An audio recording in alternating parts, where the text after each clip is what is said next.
Finalmente, para los que preguntaban, para las que preguntaban, se va a votar, se va a abortar el aporte solidario extraordinario de las grandes fortunas, que era motivo de queja, ¿no? Esta dilación, este tiempo prolongado en el que no se sabía con precisión cuándo iba a llegar al recinto, muchos lo tomaban como la confirmación de que el gobierno había cambiado su estrategia y que cedía a las presiones de los grupos corporativos. Para mí, esto que va a suceder este martes, este super martes, es realmente histórico, pero tiene una relevancia política enorme, enorme. Enorme porque un gobierno es también las adversidades que elige afrontar. Nosotros tenemos en la historia un montón de gobiernos que eligieron ciertas adversidades. Menem eligió, por ejemplo, como oponentes a aquellos que defendíamos el patrimonio público, las empresas del Estado, frente a la privatización. Eligió esas adversidades cursar. Y así uno podría ser, de Menem para acá, podría anotar quiénes eran, en el caso de Macri, por ejemplo. Elige fundamentalmente desfinanciar la salud y enfrentarse con los actores de ese sistema, elige castigar la educación y elige confrontar con los docentes, con las maestras, con los maestros. Y estoy hablando de dos gobiernos que claramente eligieron adversidades o eligieron dar batallas, por decirlo de un modo más sencillo, que perjudicaban a las grandes mayorías y beneficiaban a los grupos del privilegio. De la Rúa me olvidaba. 13% le bajó a los jubilados en ese entonces, con la anuencia de Patricia Bullrich, que había sido ministra de, quizá junto con el de Macri, el peor gobierno desde la vuelta de la democracia. Por eso les decía, digo, creo que un gobierno asume personalidad en tanto y en cuanto elige con quién va a generar la confrontación. Y le decía que para mí el aporte solidario extraordinario de las grandes fortunas, sin ánimo de plantear mayores rispideces, es una decisión política que toma el gobierno del Frente de Todos que va en el sentido de no perjudicar siempre a los mismos, y en este caso, casi diría yo de no perjudicar a nadie. ¿Por qué? Porque los ricos y multimillonarios que van a estar alcanzados por esta legislación van a seguir siendo ricos y multimillonarios, es decir, no van a cambiar, no van a pasar de la pobreza a la indigencia. Van a pasar de ser multimillonarios a ser multimillonarios. No les cambia mucho la condición. Es decir, casi diría yo que no hay perjuicio, salvo lo que ellos mismos consideran una herida simbólica, o una herida narcisística, ¿no? Una herida en esa situación de que, ¿cómo? Nunca se metían con nosotros. No se podían meter con nosotros. Y sin embargo, la situación en extremo, urgente, la situación de emergencia que atravesamos, hace que el gobierno del Frente de Todos diga, bueno. Nosotros recibimos un país que era tierra arrasada. Cuando nos estábamos acomodando llega la pandemia. Hay muchísimos frentes abiertos, desde que hay que proveerle alimento, a ver, escuchen bien, alimento a 11 millones de personas, hasta los que reciben un ingreso familiar de emergencia, 9 millones, con lo que más o menos la pudieron pilotear hasta ahora. Eso es administrar la urgencia, eso es administrar la emergencia. Ahora, el gobierno está haciendo enormes esfuerzos, y yo eso lo reconozco, por plantear un proyecto, un modelo, que claramente está en las antípodas del modelo que quiso imponer Mauricio Macri y su banda, o su gavilla, como les guste más. Y lo voy a confesar, a veces me da la impresión de que le faltan 5 para el peso. haber planteado en su momento el aporte solidario extraordinario y no poder presentarlo en el recinto, me parecía que era, che, acá faltan 5 para el peso, siempre faltan 5 para el peso, porque uno se ha vuelto más exigente, podría ser la palabra, no me gusta la palabra, más cauto.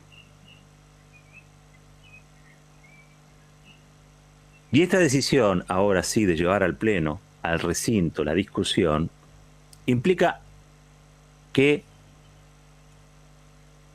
este gobierno elige dar una pelea que fue construyendo las posibilidades de mayorías para que esa pelea sea victoriosa, porque no se trataba de mandar este proyecto al Congreso de la Nación para que después te lo derroten en tablas, como se dice, te lo derroten en la votación.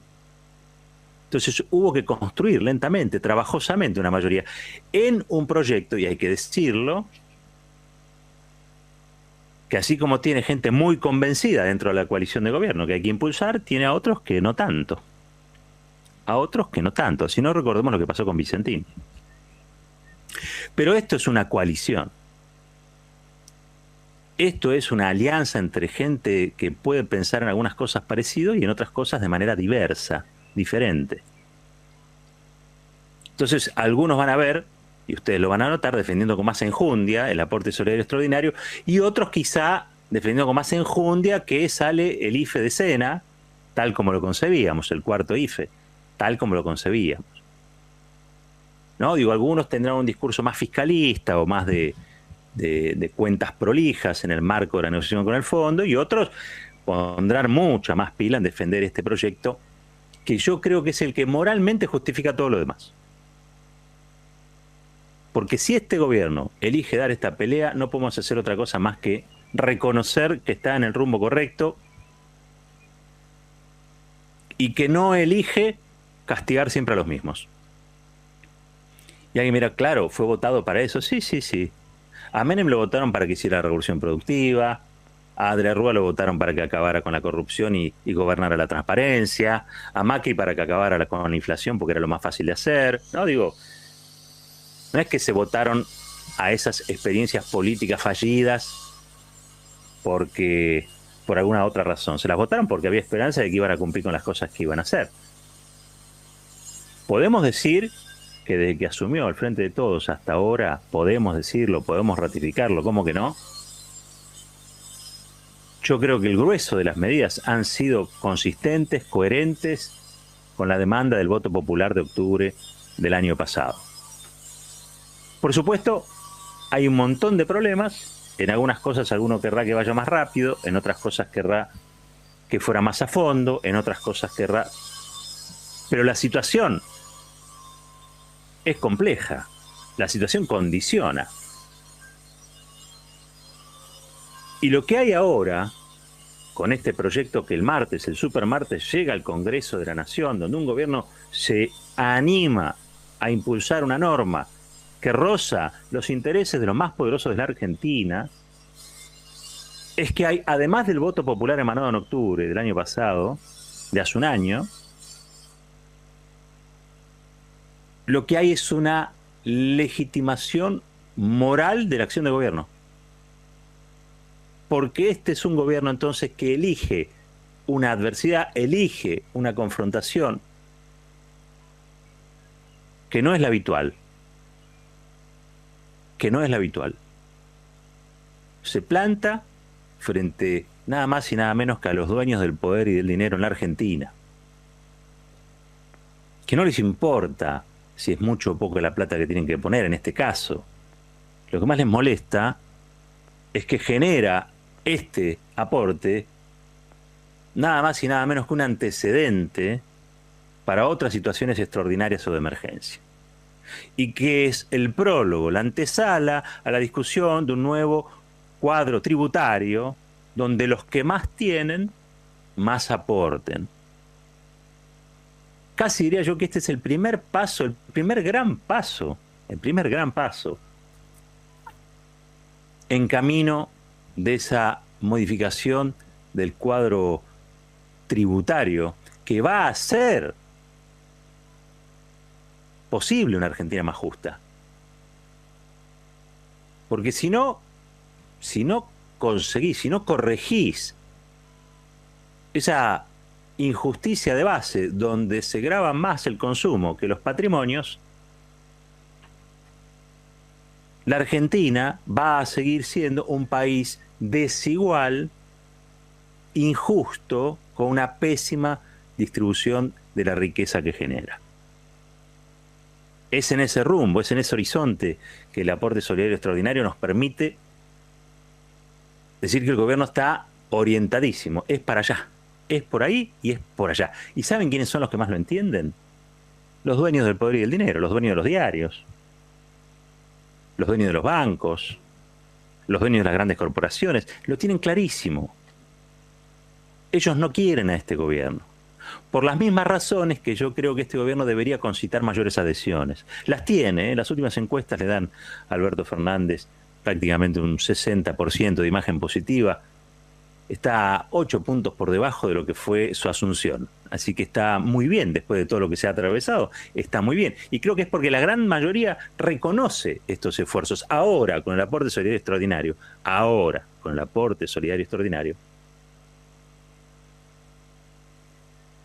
creo que se gana en legitimación para seguir avanzando y el gobierno, a mi modo de ver, recupera también una enorme bocanada de oxígeno de aquellos sectores